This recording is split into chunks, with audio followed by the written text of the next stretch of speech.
નમસ્કાર વિદ્યાર્થી મિત્રો, કેમ છો? મજામાં? આજે આપણે ધોરણ 11 વાણિજ્ય વ્યવસ્થા અને સંચાલન જે પ્રકરણ નંબર 3 ધંધાકીય સેવાઓ ભાગ 2 બરોબર. આપણી નેક્સ્ટ એકમ કસોટી જે છે એની અંદર આ ચેપ્ટરનો સમાવેશ થયેલો છે બરોબર વિદ્યાર્થી મિત્રો. તો આપણે એ ચેપ્ટરના અનુસંધાનમાં જ આપણે ચર્ચા કરવાના છે.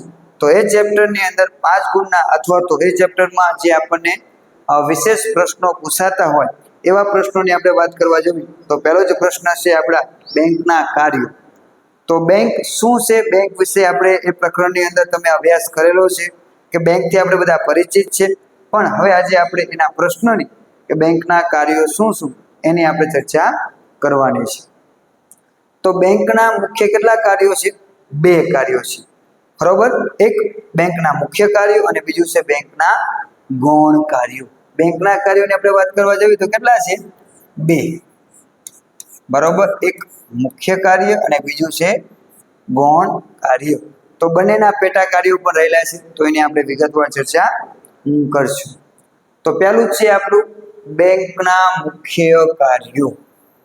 તો બેંકના મુખ્ય કાર્યો કેટલા આપેલા છે વિદ્યાર્થી મિત્રો? એક, થાપણો સ્વીકારવી.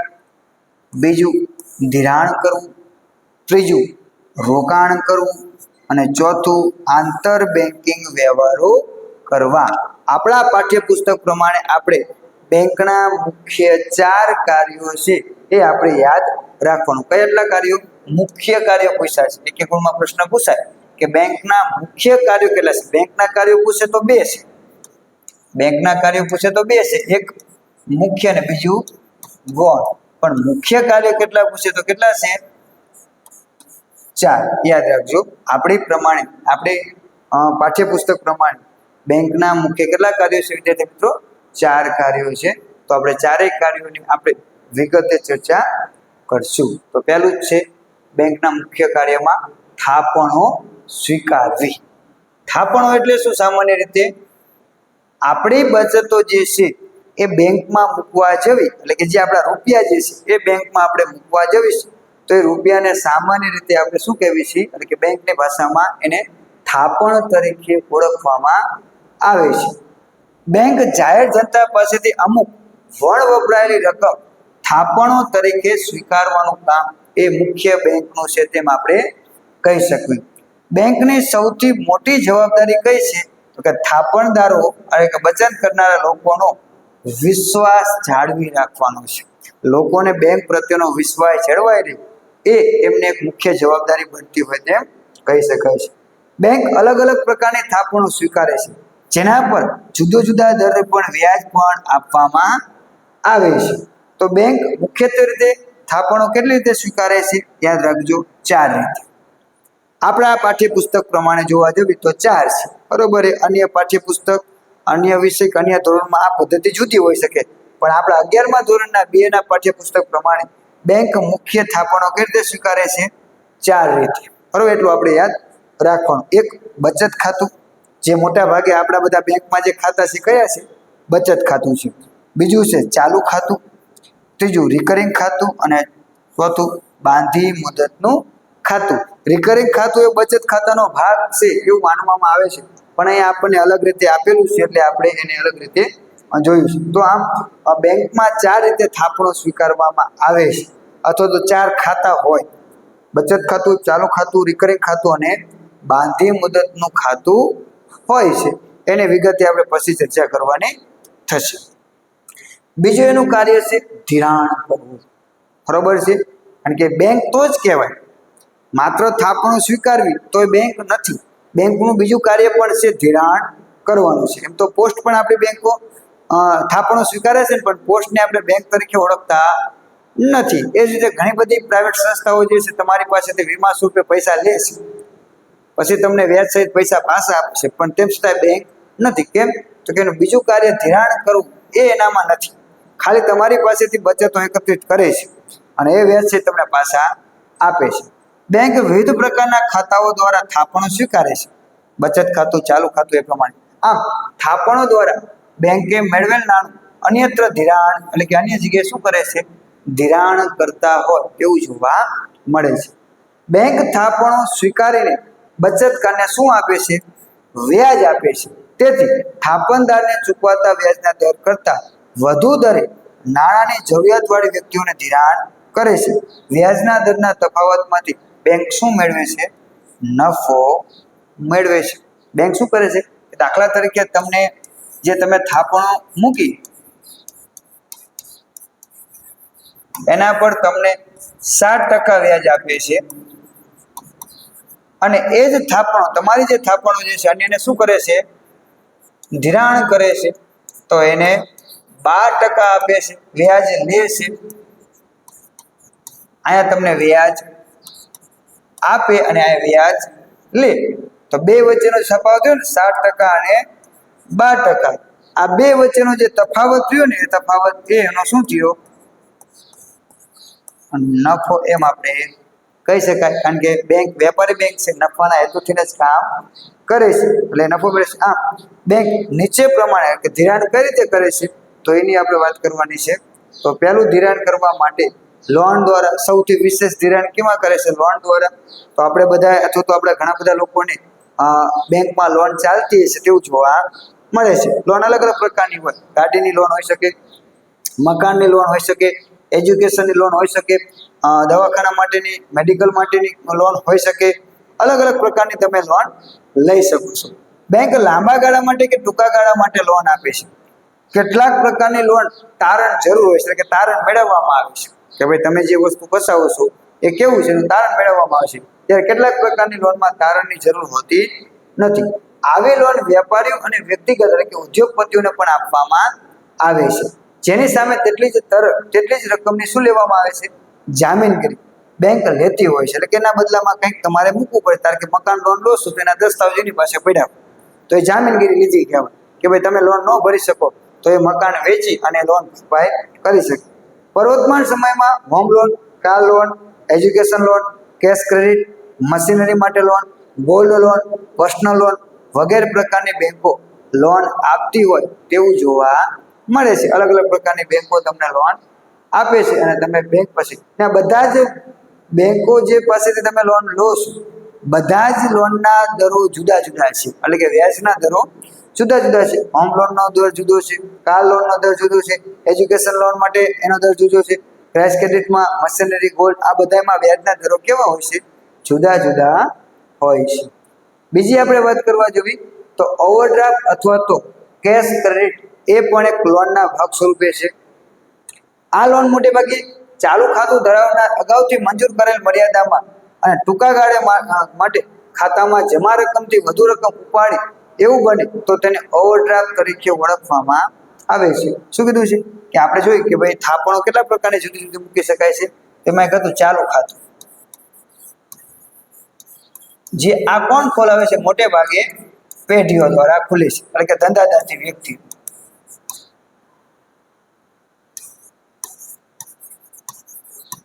બરોબર, ધંધાદારી વ્યક્તિ દ્વારા આ મોટે ભાગે ખાતું ખોલાવવામાં આવતું હોય છે. પેઢી, ધંધાદારી વ્યક્તિઓ આ મોટે ભાગે ખાતાનો ઉપયોગ કરે છે. એટલે શું થાય છે કે એમને દિવસમાં કેટલા રૂપિયા જમા થાય છે, કેટલા રૂપિયા એમને જાય છે. તો એને જ્યારે એને ખાતું ખોલાવ્યું છે એટલે કે ચાલુ ખાતું ખોલાવ્યું છે ત્યારે એને અગાઉથી મર્યાદા નક્કી કરેલી છે કે દાખલા તરીકે 5 લાખની મર્યાદા. તો વિના ખાતામાં શૂન્ય રકમ હોય, ઝીરો બેલેન્સ હોય તો પણ એ રકમ કેટલી ઉપાડી શકશે? 5 લાખ. તો આ 5 લાખનું શું થયું? ધિરાણ થયું. બરોબર, એમાંથી એને જરૂર હોય તો 3 લાખ ઉપાડે, 2 લાખ ઉપાડે, 1 લાખ ઉપાડે, 5 લાખ. 5 લાખની મર્યાદા છે એટલે 5 લાખની અંદર એ રૂપિયા ઉપાડી શકશે. તો આને કહેવાય ઓવરડ્રાફ્ટ. ખાતામાં રકમ છે તેના કરતાં વધારે રકમ ઉપાડી શકે. ઓવરડ્રાફ્ટનો સમય ટૂંકો ગાળાનો છે, પરંતુ ઓવરડ્રાફ્ટના સમયને જો નિશ્ચિત કરી દેવામાં આવે તો ત્યારે તેને શું કહેવામાં આવે છે? કેશ ક્રેડિટના નામે ઓળખવામાં આવે છે. આ ઓવરડ્રાફ્ટ જે છે ટૂંકા સમયગાળા માટે આપે છે. કેમ કે વેપારીને ટૂંકા ગાળામાં નાણાં પાછા આવી જાય છે એટલે જમા કરી દે છે. પણ કોઈ વેપારીને આ સમયગાળો લંબાવવો છે એટલે કે આ ટૂંકા ગાળામાં એને ભરપાઈ નથી કરવી તો એ ઓવરડ્રાફ્ટમાંથી સમયને નિશ્ચિત કરી દેવામાં આવે, લાંબો સમય કરી દેવામાં આવે તો એ કેશ ક્રેડિટના નામે વળી જાય છે. બંનેના વ્યાજ પણ જુદા જુદા હોય છે. ત્યારબાદ છે મુખ્ય કાર્યમાં રોકાણ કરવું. બેંકની મૂડી અને મેળવેલ થાપણની રકમનું ધિરાણ અને રોકાણ જો ન થઈ શકે તો બેંકને પૂરતું વળતર મળતું નથી. બરોબર, એટલે કે બેંકની જે પાસે મૂડી છે, જેટલી થાપણો આવે છે, એનું ધિરાણ ન થાય તો એને પૂરું વળતર મળતું નથી. એટલે શું કરશે? રોકાણ પણ કરશે. બેંકનું મહત્વનું કાર્ય અન્ય જગ્યાએ આ રકમનું રોકાણ કરવાનું છે. આ રોકાણ યોગ્ય ગણતરી સાથે સલામત રીતે જગ્યાએ થાય એ અનિવાર્ય છે. બેંકે જોવાનું છે કે ભાઈ આપણે જ્યારે રૂપિયા જોઈએ ત્યારે પાછા આવવા જોઈએ, એ જગ્યાએ રોકાણ કરવાનું છે. બેંક અનામતની રકમ મોટે ભાગે આરબીઆઈના નિયમ અનુસાર કુલ ડિપોઝિટની અમુક રકમ સરકારી જામીનગીરીમાં રોકવાની હોય છે, જેના પર વ્યાજનો દર ઓછો હોય છે. બેંકમાં કટોકટી અને આકસ્મિક પરિસ્થિતિમાં રોકાણકારો રોકાણો છૂટા કરીને તરત જ રોકડ મેળવે છે. તે રીતે નાણાંની ગોઠવણી કરવી અનિવાર્ય છે. બેંક મહદઅંશે સરકારી જામીનગીરીઓ કે અન્ય સદ્ધરતાવાળા એકમમાં રોકાણ કરે છે. એટલે બેંક રોકાણ કરે છે, પણ બેંકે એનું ધ્યાન રાખવાનું છે કે ભાઈ જ્યારે એને જરૂર પડે ત્યારે નાણાં રોકાણમાંથી શેમાં થવા જોઈએ? રોકડમાં રૂપાંતર થાય એ જરૂરી છે, એ બેંકે જોવાનું છે. એટલે બેંક મોટે ભાગે રોકાણ ક્યાં કરે છે? સરકારી જામીનગીરીઓમાં અથવા તો સદ્ધર કંપનીઓ જે છે એની અંદર રોકાણ કરતી હોય તેવું જોવા મળે છે. કેમ? કટોકટીના સમયે આ નાણાંનું શું કરી શકાય? રોકડમાં રૂપાંતર કરી શકાય. ત્યારબાદ આંતર બેન્કિંગ વ્યવહારો કરવા. બેંકના મુખ્ય કાર્યો પૈકી એક કાર્ય બેંકો વચ્ચે વ્યવહારોનું છે. બરોબર, જેમ આપણે સાલિયા વ્યવહાર હોય, વાટકા વ્યવહાર હોય, બરોબર, તો પાડોશી ધર્મમાં તો એવું બેંકોનું પણ હોય. આપણો સાલિયા વ્યવહાર મફત હોય છે, પણ બેંકોનો આંતરિક વ્યવહાર મફત હોતો નથી. બેંકને ઘણી વખત ખૂબ જ ટૂંકા ગાળા માટે એટલે કે 24 કલાક કે તેથી પણ ઓછા સમય માટે નાણાંની તંગી અનુભવવી પડતી હોય. આ સમયે અન્ય બેંકમાં વણ વપરાયેલા નાણાં પડેલા હોય તો તરત જ જરૂરિયાત ધરાવતી બેંકને આપવામાં આવે છે. એટલે કે જ્યારે અચાનક કોઈ એક બેંક છે એની અચાનક લોકો થાપણદારો જે છે એ કોઈ કારણસર એની થાપણો વધારે ઉપાડે છે, તો એ સમય એમની પાસે થાપણો આવતી નથી, પણ ઉપાડનારની સંખ્યા વધારે છે, તો એને કટોકટીનો અનુભવ થશે કે નાણાંની કટોકટી સર્જાશે. તો એવા સમયગાળાની અંદર, કારણ કે આ ટૂંકા ગાળા માટેનું છે, 1 દિવસ 2 દિવસનો પ્રશ્ન છે, વધારે નથી, પછી તો પાછું એમનું જે દરરોજનું ચક્ર છે પ્રમાણે ચાલશે. તો એવા સમયગાળાની અંદર તત્કાલીન નાણાંની જરૂર હોય ત્યારે બીજી બેંકનો સંપર્ક કરશે અને બીજી બેંકમાં વણ વપરાયેલા આવા નાણાં પડેલા હોય તો એ ટૂંકા ગાળા માટે એટલે કે 24 કલાક અથવા તો એનાથી પણ ઓછા સમયગાળા માટે બેંકને જરૂર હોય ત્યારે એ વણ વપરાયેલા નાણાં એ અન્ય બેંકને આપે છે. આ જે નાણાં આપે છે એ ધિરાણના સ્વરૂપે જ આપે છે, એટલે એના ઉપર વ્યાજ પણ લેવામાં આવે છે. આ વ્યવસ્થા મધ્યસ્થ બેંકે નિયુક્ત કરેલ એજન્સી દ્વારા જ કરવામાં આવે છે. એમ કહી શકાય કે મધ્યસ્થ બેંકના નેજા હેઠળ આ બધો વહીવટ થશે. બે બેંકો વચ્ચેનો વ્યવહાર પણ મધ્યસ્થ બેંકોના એજન્સી દ્વારા જ કરવામાં આવશે. આ પ્રમાણે નાણાં આપનાર કે લેનારની પ્રક્રિયા મધ્યસ્થ બેંક મારફતે થાય છે. નાણાં લેનાર કે આપનાર એકબીજાના સંપર્કમાં આવતા નથી. આ રીતે બેંકોની સમસ્યાનું નિવારણ થઈ જાય છે. આમ જે રકમ માંગવામાં આવે અને તરત મળે તો તેને શું કહેવામાં આવે છે? કોલ મનીના નામે ઓળખવામાં આવે છે. નાણાંની જરૂર છે, એ સમસ્યા દૂર થઈ જાય છે. જ્યારે જરૂર છે ત્યારે આપણને નાણાં મળે છે તો એ કોલ મની છે, અને આ જે આપણને નાણાં મળેલા છે એના ઉપર આપણે જે વ્યાજ ચૂકવવું પડે તો તેને શું કહેવામાં આવે છે? કોલ મની રેટ તરીકે ઓળખવામાં આવે છે. એક ગુણમાં ઘણીવાર પ્રશ્ન પૂછાયેલો છે કોલ મની એટલે શું અથવા તો કોલ મની રેટ એટલે શું? તો એનો વ્યાખ્યા ધ્યાન રાખજો. આ રીતની વ્યાખ્યા એની બને છે. તો આપણા હતા 4 કાર્યો, મુખ્ય કાર્યો એમ કહી શકાય છે. હવે આપણે વાત કરવાની છે બેંકના ગૌણ કાર્યો. તો બેંકના જુદા જુદા 8 ગૌણ કાર્યો છે. ગ્રાહકોના નાણાકીય વ્યવહારો સંભાળવા, હુંડિયામણને લગતા વ્યવહારો, શાકપત્ર, ટ્રાવેલ ચેક આપવા, ડિમાન્ડ ડ્રાફ્ટની સેવા, બેંક સાથે જોડાયેલા ગ્રાહકની શાખ અંગેની માહિતી આપવી, બાંયધરી દલાલ તરીકે અને અન્ય સંબંધિત સેવાઓ પૂરી પાડવી. તો આપણે ઝડપથી આ ગૌણ કાર્યોને પણ જોઈ લઈશું. તો પહેલું જ છે ગ્રાહકોના નાણાકીય વ્યવહારો સંભાળવા. આ એના ગૌણ કાર્યો છે, ફરજિયાત કાર્યો નથી. બેંકના મુખ્યત્વે 2 ગ્રાહકો હોય છે. એક થાપણો મૂકનાર છે, બીજું કોણ છે? નાણાં લેનાર છે. એક થાપણ મૂકે છે ને એક લે છે. આવા ગ્રાહકો બેંક મારફતે પોતાની નાણાકીય વ્યવહારો સંભાળે છે. બેંક ગ્રાહક અને અન્ય વ્યક્તિની તરફેણમાં ચેક લખી આપે છે ત્યારે અન્યને નાણાં ચૂકવવાનું કાર્ય તેમજ અન્ય વ્યક્તિ પાસેથી જ્યારે ગ્રાહકને ચેક મળ્યો છે તો ત્યારે એ ચેકના નાણાં વસૂલ કરવાનું કાર્ય પણ ગ્રાહક વતી બેંક કરતી હોય તેવું જોવા મળે છે. એટલે તમે બેંકના ચેક જે છે, અન્ય બેંકના ચેક જે છે એ તમે તમારી બેંકને આપો છો, તમારે અન્ય કોઈને ચૂકવવાના છે તો તમે અન્ય બેંક માટે ચેક લખો છો, તો એ કાર્ય જે છે એ ગ્રાહક વતી બેંક કરી આપે છે. એ જ વસૂલી છે કે ભાઈ પોતાના ચેક જે તમે જુઓ કે બેંકમાં જાઓ ને તો એવું જરૂરી નથી કે બેંકની અંદર તમે જે ચેક આપો ને એ બેંકનો હોય, એક બાજુમાં ખાનું હોય એમાં નાખી દેવાનું, પછી એની રીતે હિસાબ કરશે, ક્લિયરિંગ કરશે. તો તમારા વતી કે ગ્રાહક વતી ચેકનો વહીવટ પણ બેંક કરી આપે છે. વર્તમાન સમયમાં વીજળીના બિલ ભરવા, બરોબર, વીજળીનું બિલ ભરવું એ પણ બેંક કરી આપે છે. ફોનના બિલ ભરવા એ પણ બેંક કરી આપે છે. વીમાનું પ્રીમિયમ ભરવું એ પણ બેંકમાં થઈ શકે છે. ચેક એક ખાતામાંથી બીજા ખાતામાં રૂપિયા ટ્રાન્સફર કરવા અંગે જેવા વિવિધ કાર્યો બેંક એ ગ્રાહક વતી કરી આપતા હોય તેવું જોવા મળે છે. તો આ બેંકની ગૌણ સેવા છે જે ગ્રાહકોને સારી એવા સેવા પૂરી પાડવા માટેનું છે તેમ આપણે કહી શકાય. ત્યારબાદ છે હુંડિયામણને લગતા વ્યવહારો. જ્યારે આપણા દેશમાંથી બીજા દેશમાં જ્યારે આયાત નિકાસ થાય છે ત્યારે આપણા દેશનું ચલણ જે છે ચાલતું નથી, ત્યારે એને હુંડિયામણમાં ફેરફાર કરવો પડે છે. વિદેશ સાથેના ચલણો આપણા દેશમાં ચાલતા નથી તો એ રીતે હુંડિયામણમાં એનું રૂપાંતર કરવું પડે છે, તો એ પણ બેંક કરી આપતી હોય છે. પણ કેટલી બેંકો આયાત નિકાસ વ્યાપાર હાલના સમયમાં ફરજિયાતપણે બેંક દ્વારા જ કરવો પડે છે. આયાત નિકાસના વ્યવહારો માટે વિદેશી હુંડિયામણ જરૂર પડે છે. આવા હુંડિયામણની વ્યવસ્થા મધ્યસ્થ બેંકે જે બેંકને પરવાનગી આપેલી હોય તેવી બેંક વિદેશ વ્યાપાર સાથે સંકળાયેલા દસ્તાવેજો લાવવા મોકલવા અને હુંડિયામણની ફેરફારની કામગીરી કરી આપતી હોય તેવું જોવા મળે છે. તો આ જે બેંકની મધ્યસ્થ બેંકે નિમણૂક કરી છે એ આ કાર્ય કરતી હોય તેમ કહી શકાય. ત્યારબાદ છે શાખ સર્જન.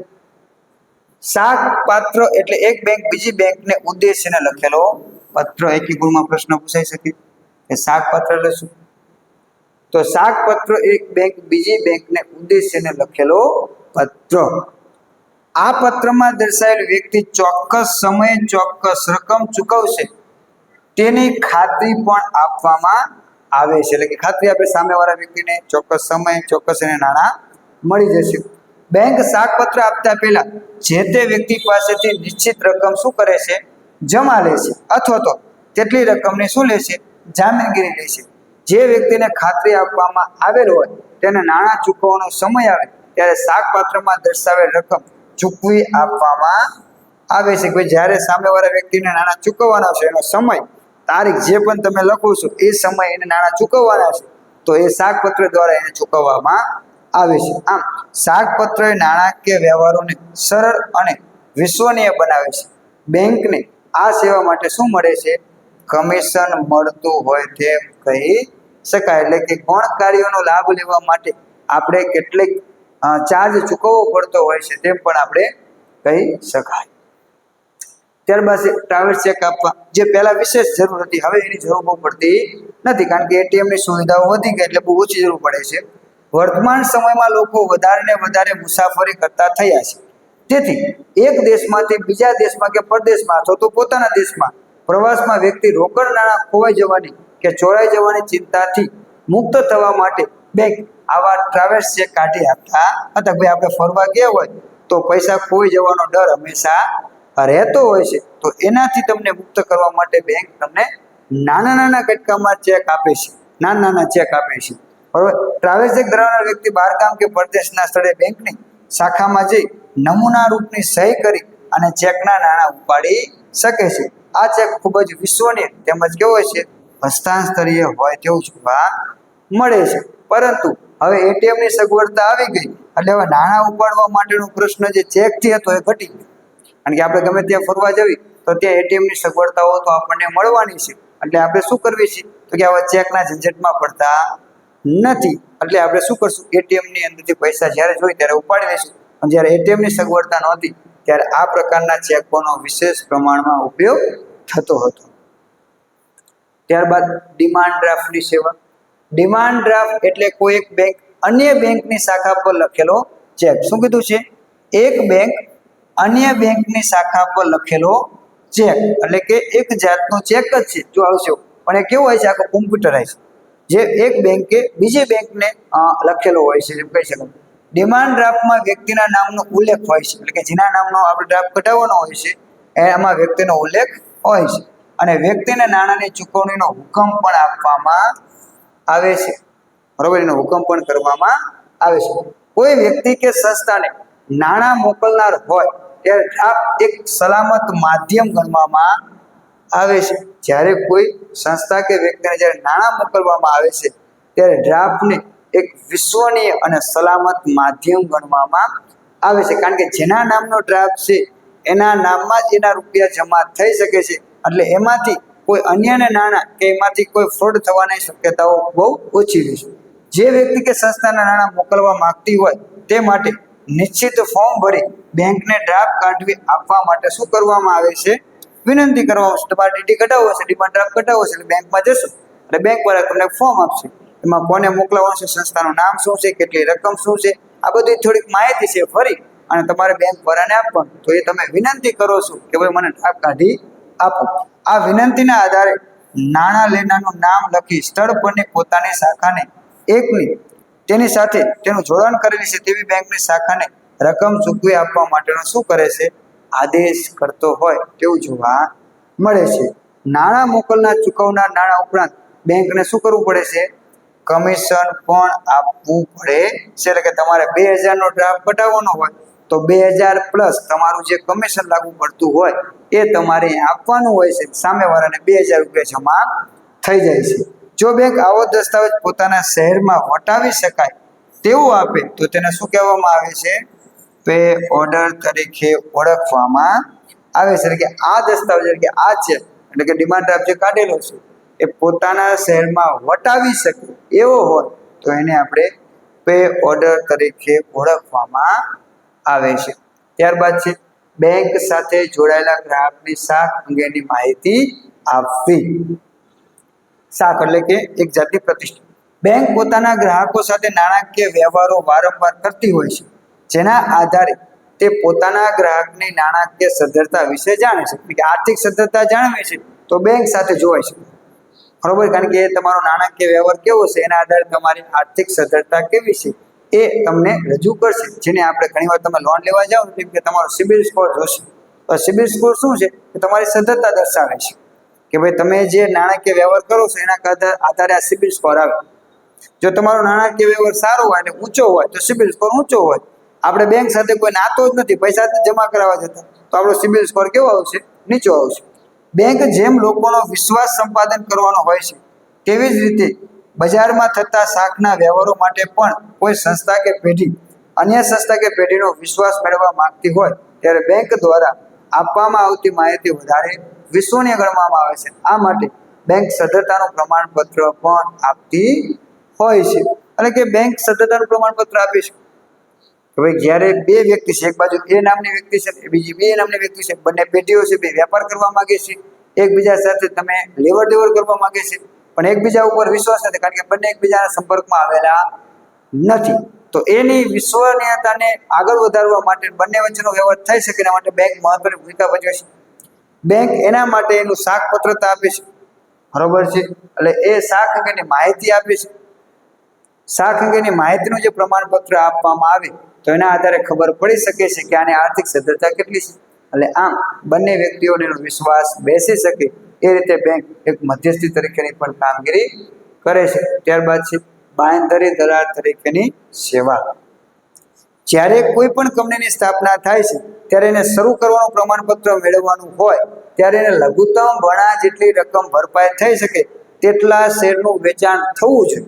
જો ન થાય તો ધંધો શરૂ કરી શકતી નથી. તો એના માટે પણ એક બાંયધરી દલાલ તરીકેની બેંક સેવા આપે છે.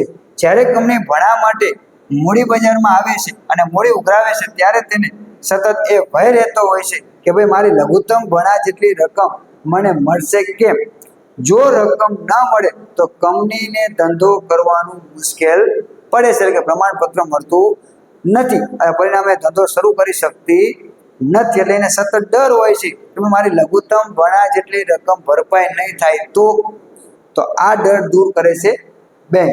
આવા સમયે બેંક ભરણાની રકમ પૂરી રકમ કે લઘુત્તમ ભરણાની રકમ મળશે તેવી બાંયધરી આપે છે, અને જો રકમ ઓછી ભરાય તો બાકી રહેલી રકમની જામીનગીરી કંપની પાસેથી બેંક ખરીદી લે છે, પણ કંપનીની જે લઘુત્તમ ભરણાની રકમ જવી જોઈએ એટલી રકમ એ આપી દેશે. એટલે પરિણામે એને એ બાબતનો ડર જતો રહેશે. પછી ભલે એના માટે બેંક એ કામ માટે કમિશન પણ મેળવે. તો આ રીતે એ દલાલ તરીકેની સેવાઓ પણ પૂરી પાડે છે. અને ત્યારબાદ છે અન્ય સંબંધિત સેવાઓ પૂરી પાડવી. છેલ્લું કાર્ય આપણું કે આ સિવાય બેંક આપણને શું સેવાઓ આપે છે? એટીએમની સગવડતા આપે છે, તમારા બધા પાસે હશે જ અથવા જોયેલું છે, આપણે પૈસા ઉપાડેલા છે. ડિમાન્ડની સગવડતા, જે ઓનલાઈન શેર બજાર છે આપણા મોબાઈલની મારફતે થઈ શકે છે, તો બેંક હવે ડિમાન્ડ ખાતાની સગવડતા આપે છે. ડિમાન્ડ એટલે કે જે પાર્ટીસી છે એ વસ્તુ જુદી છે, પણ બેંક હવે ડિમેટની સેવા આપે છે. ત્યારબાદ સેફ ડિપોઝિટ વોલ્ટ અને લોકરની સુવિધાઓ આપે છે. આ ઉપરાંત ગ્રાહકો માટે credit card, debit card, ATM card આ બધી સેવાઓ પણ પૂરી પાડતી હોય તેવું જોવા મળે છે. તો આમ બેંકો આ બધી અન્ય એટલે કે ગૌણ પ્રકારની સેવાઓ પોતાના ગ્રાહકોને આપતી હોય તેવું જોવા મળે છે. તો વિદ્યાર્થી મિત્રો, આજના પીરિયડની અંદર આપણે આટલું. આ બંને કાર્યો જુદા જુદા પૂછાય છે, બે ભેગા નહીં પૂછાય. કાં તો ગૌણ કાર્યો પૂછાય છે, કાં તો કયા કાર્યો પૂછાય છે? મુખ્ય કાર્યો. બે કાર્યો ભેગા નહીં હોય, પણ આ બે પ્રશ્નો આપણા માટે મહત્વના હતા એટલે આપણે પ્રશ્નોની ચર્ચા કરી. ત્યારબાદ આપણે નેક્સ્ટ પીરિયડની અંદર આવા જ આઈએમપી પ્રશ્નો સાથે આપણે મળશું. આભાર.